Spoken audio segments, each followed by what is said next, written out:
না, তারপরে আমি আছি তো বললি বল না কি লাভি চল্লিশ দই তো দেখো যেখানে আসতে বলেছিলাম সেখানে চলে এসেছি। তো চলো তোমাদেরকে দেখাই, তোমরা দেখি চিনতে পারো কিনা জায়গাটা। কারা কারা চিনতে পারবে তারা কমেন্ট করে জানাবে, আর তারা চিনতে পারবে না তাদেরকে চেনানোর জন্য তো আমি আছি, পরে বলছি। চলো। হ্যাঁ, এখানে এসে বুঝতে পারলাম সত্যি শান্তি কি জিনিস।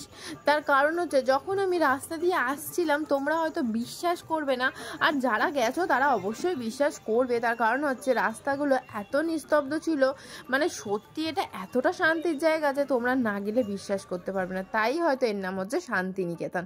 আর এখানে হচ্ছে মিউজিকটা দেখেছো, মানে এত সুন্দর গানের তালে তালে এত সুন্দর নাচ হচ্ছে, মিউজিক হচ্ছে, আর চারদিকে দেখো পুরো সোনাঝুরি হাট সেই আমাদের।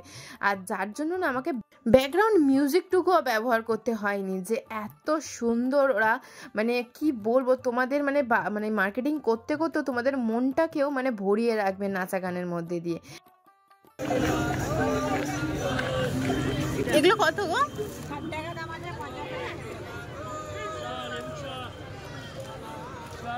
সুন্দর। বকতে বকতে সোনাঝুরি হাটে ঢুকে গেছি, আর এবার চলো কেনাকাটিও শুরু করি। কিন্তু তার মধ্যে দেখো সান্দার খিদে পেয়ে গেছে, তো চলো এবার খাবারও খেতে হবে। কিন্তু খাবার খাওয়ার আগে এত জিনিসপত্র দেখে, আর আমি মেয়ে, মানে আমি কি গেছিল তো সায়নদার বউও, মানে আমরা দুই মানে মেয়ে হয়ে এই মার্কেটিং ছেড়ে খাওয়ার দিকে কি মন যায় বলো তো? একদমই না।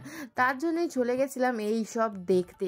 খাওয়ার কথা একটুও মনেও পড়ছিল না, আর খিদে পাচ্ছিলও না। কিন্তু ওরা যেহেতু ছেলে, ওদের তো খাবার দেখে খিদে পাবেই, কিন্তু আমাদের তো আগে তো শপিংটাই আসল, কারণ শপিং দেখলেই আমাদের মনটা তো খুশি হয়ে যায়। এবার চলো সোনাঝুরি হাটে এক এক করে তোমাদের জিনিসগুলো দেখাই কেমন কি। তো প্রথমেই দেখো এই কুর্তিটা তোমাদেরকে দেখাই। এই কুর্তিটার দাম ছিল 350 টাকা। কিন্তু একটা কথা তোমাদেরকে সত্যি বলতে বাধ্য হচ্ছি, এখানে কিন্তু দামটা অত্যাধিক বেশি বলে। এবার তুমি যদি কমিয়ে জমিয়ে নিতে পারো তাহলে কিন্তু তুমি ভালো ভালো জিনিস পেয়ে যাবে, কারণ এত ভালো কাপড় তোমরা কিন্তু এখানে পাবে।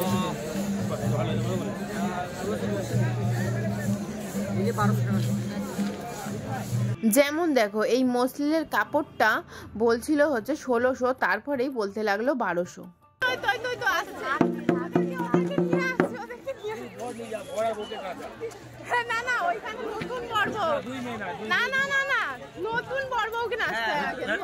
আমি তোদের আগে প্রেম করে তারপরে দেখো পড়েছি নাচের ফাঁদে। নাচ নাকি করতেই হবে, কাকিমাগুলো টানাটানি শুরু করে দিয়েছিল। তাই জন্য বললাম চলো আমরা নাচবো না, আমাদের নতুন দম্পতি নাচবে, আমরা এখন কেন নাচবো বলো তো?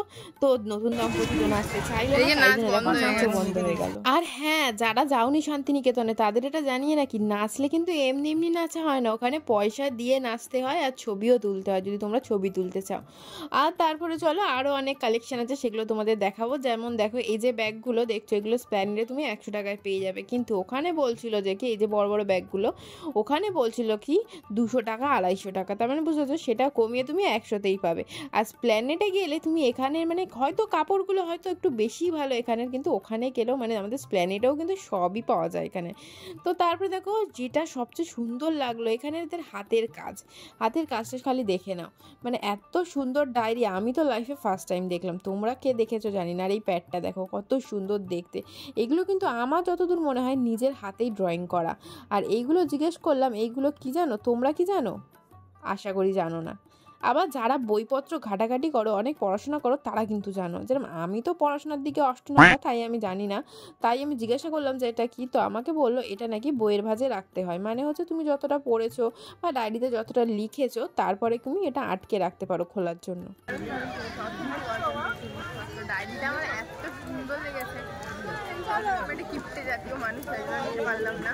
হ্যাঁ, এটা একদম সত্য কথা। আমি কিপ্টে মানে কি বিভৎস রকমের কিপ্টে, আমার সঙ্গে যে মিশবে সেই বুঝতে পারবে। তো দেখো তারপরে চলে গেছিলাম হচ্ছে এই ব্যাগগুলো কিনতে, কিন্তু এই ব্যাগগুলোর দাম কিন্তু একদম ঠিকঠাক বলছিল 100 থেকে 150 টাকা, আর এত সুন্দর কাঁথা স্টিচের ব্যাগ। আর তারপরে দেখো চলে গেছিলাম এই হারগুলো দেখতে, এই হারগুলোর প্রাইস ছিল 100 টাকা করে। এগুলোও কিন্তু একদম পারফেক্ট দাম বলছিল, মানে ঠিক দাম বলছিল। আমার ইচ্ছা করছিল কিনতে, কিন্তু মানে কি বলবো, মানে হঠাৎ আমি যেহেতু বললাম না আমি কিপ্টে, তো কিপ্টে মানুষদের বুঝেছো 100 হোক আর 50 হোক, মানে যেটা 50 বলে সেটা 10 টাকার নিতে ইচ্ছে করে, আর যেটা 100 বলে সেটা 50 টাকার নিতে পারে, এরম ভাবে তো আর আমাকে দই সাদা কি লাভি চল্লিশ দই লিখে দাও। এটা কি লাভলি। রাবড়ি না, বলো রাবড়ি। বলো না, বলো রাবড়ি। হ্যাঁ লাবড়ি না, রাবড়ি। রাবড়ি। ব্যাস, সামনে এখানে শান্তিনিকেতনে যে রবীন্দ্রনাথ যে স্কুল খুলেছিল, এখানে সামনে খুলেছিল। রাবড়ি বলছে, তাই তারা রাবড়ি গলা শিখেছে। তারপরে আমাদের শাহরুখ খান দাদা গিটার বাজাতে লাগলো। গিটার না, সরি, এটাকে কি বলে? বীণা। তোমরা বলো তো কি বলে? আমি তো এগুলো বুঝতেই পারি না ঘরের মাথায়, একটু তো বুদ্ধু টাইপের, কি বলবো। আর তারপরে দেখে আমারও ইচ্ছা করলো বাজাতে, তোমাদেরকে দেখাতে ইচ্ছা করলো, তো আমিও বাজালাম। আর তারপরে চলে গেলাম আমি নাচ দেখতে।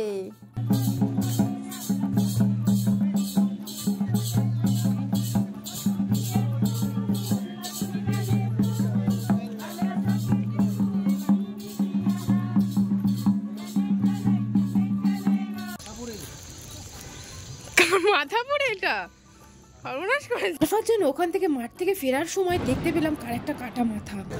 বাবা, এ পুরো অন্ধকার হয়ে গেছে।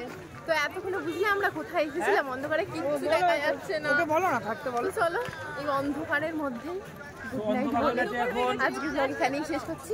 ভালো লাগলে তো এটা কোথায়, তোমরা কি কেউ কিছু বলতে পারলে? এই আবার অন্ধকারে গেছে, একটু আলো হয় না কেন? এটা হচ্ছে শান্তিনিকেতনে সোনাঝুরি হাট। এটা হচ্ছে শান্তিনিকেতনে সোনাঝুরি হাট। আর এখানে দেখো মাঠ দিয়ে যেতে হয় সোনাঝুরি হাটে আসতে। এখানে এটা মাঠুরি হাট। মাঠুরি হাট। তো চলো টাটা।